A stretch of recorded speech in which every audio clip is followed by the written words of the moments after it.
So here's the irony of what happened at Bondi Beach yesterday in Australia when two Muslim terrorists killed 15 innocent men and women ages 10 to 87 years old, with 42 hospitalized, while a man named Ahmed Al-Ahmed, who happens to be Muslim at 43 years old, steps in, we've all seen the video, takes away the weapon, gets shot twice, is celebrated as a hero, which he ought to be. But you know what the irony is? The irony is even one good, peaceful Muslim man couldn't save the life of 15 innocent human beings celebrating Hanukkah, which is what their religion is about, from two Muslim jihadist extremists from killing them. So I don't care if 90% is peaceful. The 10% true believers, jihadists, that hate what America stands for, that hate the Western ideology, that hate us protecting women, us allowing women to vote, that hate the freedom of speech model that we have, that hate the Second Amendment model that we have, that hate the capitalistic society that we have. And we have to sit on the sidelines and be worried about being called Islamophobic. Really?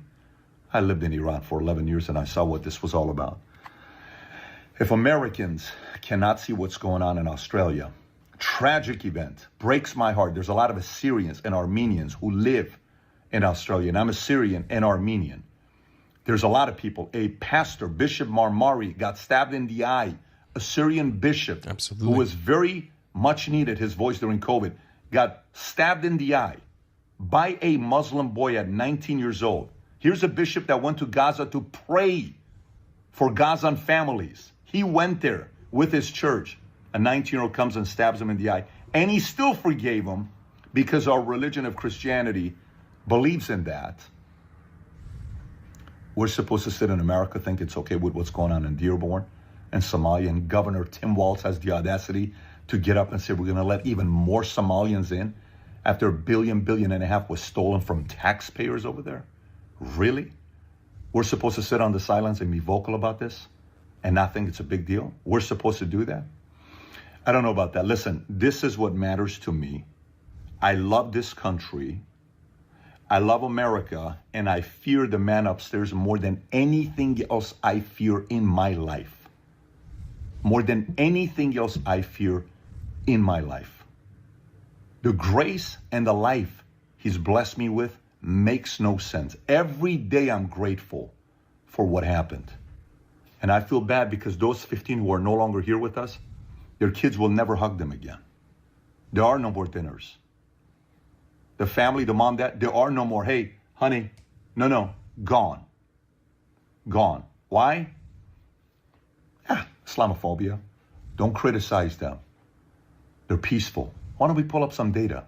Do we not see on Snap, when all the Snap government shutdown was taking place, who took advantage of most of our Snap programs? Who was it? Which immigrants took advantage of what Snap programs? What did we learn during this season? What are we funding? What are we supporting? Who are we recognizing? Who are we protecting? We got veterans who fought for this country. Are we more worried about our veterans or illegal immigrants that come in here? Who's a priority? Americans? I don't know. But there are certain things that we shouldn't be afraid of being vocal about. Mm-hmm. This is one of them. By the way, I don't care if you're Muslim, Sunni, Shia, Jew, 7-day, Jehovah, 7-day, LDS, Scientology. I don't care what you are. If you come into a community, you assimilate, you love America, you make it safer, you create jobs, you adjust to what the country standards are, you bring crime down, you bring all of that stuff down, good for you. And if you do that, I don't care where you come from. But also if you pay attention to that data, and we see when they come in, what they do to Dearborn, what they do to Somalia, what they do to different communities, and you still sit there and you're like, nah, it's just not a big deal, then you deserve everything you get. Because we learned what happened to Australia, because the Prime Minister 90 days ago, stop being Islamophobic. You know, he's Novak phobic. He's more afraid of Novak not taking a vaccine than these guys that are coming in right now. Look what they're doing to their beautiful country. And it's a lot of Assyrians and Armenians, like I said, that live in Australia. And you see what's going on to UK. And now look what's going on in Poland. They take nobody. Dominic Tarczynski, he said it, the parliament. He said it, zero. Lowest unemployment, lowest crime, lowest stabbing, lowest any of that, and they have the lowest population of taking refugees from Muslim countries out of any country in Europe, and they're crushing it. Maybe what we need to lean on is God and data. God and data. Maybe we need to look at God and data and make decisions based on that. Anyways, God bless everyone. Let's go through some of the stats of what we have. Father and son terrorists, okay, Islamist terrorists, decide to shoot up an event that's taking place at Bondi Beach, Australia. Family celebrating Hanukkah, okay, and they shoot up from a bridge, father and son, and kill 15 people, I believe is the latest number, ages 10 to 87 years old, 42 plus still hospitalized. One man named Ahmed Al-Ahmed steps up to take the weapon away, which we've all seen, Rob, if you want to play the clip of the hero who just steps up out of nowhere, 43-year-old man, who I believe has a fruit stand. Yep. This man right here, Rob, if you want to play the clip, you know how much courage it takes to do something like this? Oh, my God. Good for him. Think about that. And by the way, you know they teach you in training, if you're in the movies, if you're in the theater and somebody comes up with a gun, you know what they tell you to do in training? They tell you to walk up to them and run up to them and grab them. Yeah, exactly. Instead the other way around. Not everybody, but somebody for them to do. And look at this guy. And by the way, that's the father. The father goes and rejoins the son to start shooting more people because he has more weapons. I don't know if you see it there, but the guy who now has the gun, who is the hero, Ahmed Al-Ahmed, he walks around that tree the other side and he is struck in the shoulder by the son. By the son who shot him. So he could have died right there. And not only that, he could have killed the son's father and gave him mercy. And the guy still went up on the bridge, grabbed another gun, and started shooting. Can you pull up the picture of the young 10-year-old girl that was killed, Rob? 10 to 87 years old, okay? From this 10-year-old Yep. is someone's daughter. Jeez. There was a French soccer player that also got killed there, 19-year-old, 20-year-old French soccer player that also got killed. You can get the list on BBC.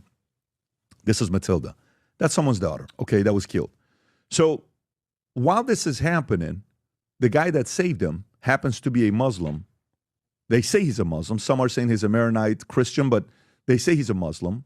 And Ahmed Al-Ahmed, I watched an interview of his parents of what happened afterwards. Gets shot up twice. Does this guy give you the vibes of a peaceful Muslim? Does he give you a vibe of a peaceful Muslim? He gives me the vibes of someone who's doing the right thing. He gives me the vibe of a peaceful human being. Okay? But check this out.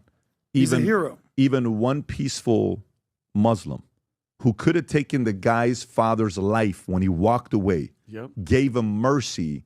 The other guy still, with the mercy that was given to him, didn't return the mercy and came back and killed him. You let a snake go and you're like, you know what, I'm going to spare this guy's life. Mm-hmm. Do you think you let the snake be in the backyard while your kids are playing, that snake's going to spare your kid's life? No mercy for you. They're not wired like you. They don't think like you. They don't live like you. They don't have the same values like you. They live in a very different way, folks. They live in a very different way. Even if only 10% of them are extremists and they believe in the jihadists and all these other things that they follow, even if it's 10%, 10% alone is more powerful than the 90%, because the 90%, you notice, he didn't even do anything to take the guy's life. He gave him mercy.